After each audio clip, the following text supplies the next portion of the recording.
Halo guys, kembali lagi dengan saya Kalimasada dari Akademi Kripto. Di modul kali ini kita akan membahas mengenai Crypto Self Custody bagian pertama. Tutorial menyimpan aset kripto kalian secara aman. Jadi sebelum video ini dimulai, nothing I say is financial advice. Di video kali ini saya juga akan mendemonstrasikan cara untuk melakukan self custody menggunakan cold wallet, juga menggunakan hot wallet. Dan kita tidak terafiliasi sama sekali, juga tidak endorse atau promosi terhadap berbagai platform atau hardware atau software yang akan kita gunakan di modul kali ini.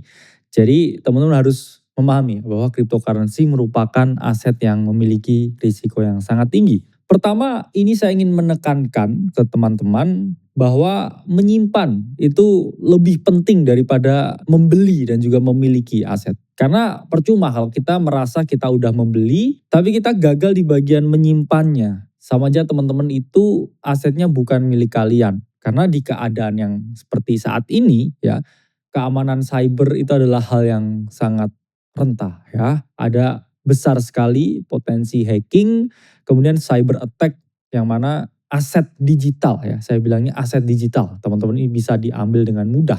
Kalau teman-teman punya di rumah ya aset ya, emas batangan atau uang tunai dan lain sebagainya, itu butuh yang namanya physical threat. Ya teman-teman diancam, dirampok rumahnya.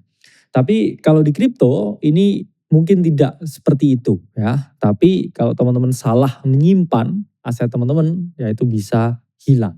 Itulah mengapa sangat penting ya teman-teman untuk belajar yang namanya self custody. Karena kalau kita ini lihat ya data dari Chainalysis, di sini ditunjukkan ya bahwa selama tahun 2024 aja ya, bayangkan dalam waktu 1 tahun aja, pencurian aset kripto itu mencapai 2,2 billion US dollar. Yang mana kalau kita rupiahkan ya lebih ya dari 30 triliun rupiah. Dan 90% aset kripto yang sudah dicuri itu tidak bisa kembali. Kecuali kalian itu adalah suatu negara tertentu ya dengan resources yang sangat besar buat tracking semua ya aset digital ya secara forensik dan lain sebagainya untuk melacak ya cyber hacking ya sampai mana itu mungkin bisa. Tapi kalau kalian hanya retail ya wassalam ya. Kalau sampai aset kalian hilang, itulah mengapa penting untuk dilakukan yang namanya self custody. Secara definitif ya, apa sih sebenarnya self custody itu ya? Self custody itu merupakan praktik di mana individu atau entitas untuk memiliki ya kendali penuh atas private key mereka tanpa bergantung pada pihak ketiga seperti exchange atau custodian. Jadi teman-teman di sini harus memahami kalau teman-teman ini ya merupakan seorang pelaku kripto, kalau teman-teman melakukan self custody, teman-teman ini tidak bergantung di pihak ketiga. Apa contohnya pihak ketiga? Ya mungkin exchange, mungkin kustodian, dan juga penyimpan aset digital yang lain. Tapi kita yang ngomongin yang paling mudah itu adalah exchange. Ketika teman-teman menggunakan Indodax, ketika teman-teman menggunakan Thrift, menggunakan toko kripto, menggunakan Pintu dan lain sebagainya, atau exchange-exchange yang lain. Not your keys, not your coin. Ya, teman-teman tidak memegang seed phrase-nya, ya, teman-teman juga tidak memegang private key-nya. Jadi itu seakan-akan milik kalian. Tapi selama itu tidak ditransfer di dompet kripto kalian pribadi, itu kalian tidak melakukan yang namanya self custody. Dan kalian menitipkan aset kalian ke orang lain. Amit-amit kalau sampai exchange-nya meledak atau kena serangan hack dan kemudian bangkrut, you will lose your money, you will lose your crypto. Jadi kamu tidak akan memiliki hak kripto itu 100% kalau kamu tidak melakukan yang namanya self custody. Ada beberapa hal mengapa self custody itu penting. Pertama adalah kebebasan mandiri. Nggak ada orang yang suka bergantung dengan orang lain. Ketika kita memegang aset kita sendiri, berarti kita mandiri. Kita bertanggung jawab atas aset yang kita miliki. Kedua, kita memegang kontrol penuh. Bukan di exchange ya yang bisa kehilangan asetnya, tapi di kita sendiri. Tapi kontrol penuh juga ada disadvantage-nya ya. Kamu berarti harus benar-benar tahu gimana caranya menyimpan. Karena kendalinya di kamu, kontrolnya di kamu. Kalau kamu sampai kenapa-napa ya lupa taruh misalkan seed phrase-nya, kemudian terkompromis sendiri, yaitu kamu juga bisa kehilangan aset yang kamu miliki. Dan ketiga, bebas risiko pihak ketiga. Kita udah tahu banyak sekali exchange itu yang bankrupt ya, dan gak ada exchange yang bertahan dalam jangka waktu yang sangat lama nih ya. Itulah mengapa sangat penting teman-teman untuk melakukan yang namanya self custody. Ini sejarah singkat ya mengenai self custody, di mana awalnya itu adalah era perbankan tradisional ya, di era dari ya tahun 60-an ya sampai 2000-an awal, itu kita mengenal yang namanya perbankan. Kita titip duit kita di bank, kita nggak punya akses. Kemudian di 2008 muncul Bitcoin ya, peer to peer system yang mana di situ memungkinkan kita ini tidak membutuhkan pihak ketiga untuk menyimpan aset kita. Kita sendiri yang menyimpan aset kita. Dan kemudian ya meledaknya FTX di 2022 itu menyadarkan kita semua, a wake up call bahwa self custody itu merupakan hal yang paling penting dan harus dilakukan ketika kalian menyimpan aset kalian dalam jumlah yang sangat besar di kripto. Let's say kalian menyimpan Bitcoin jumlahnya puluhan bahkan ratusan, yang mana itu ingin kalian wariskan ke generasi selanjutnya. Ya nggak mungkin kamu simpen 100% itu di dalam exchange, karena ketika nanti udah anak cucumu ya, itu mungkin exchange-nya udah nggak ada. Terus asetnya kemana? Hilang ya.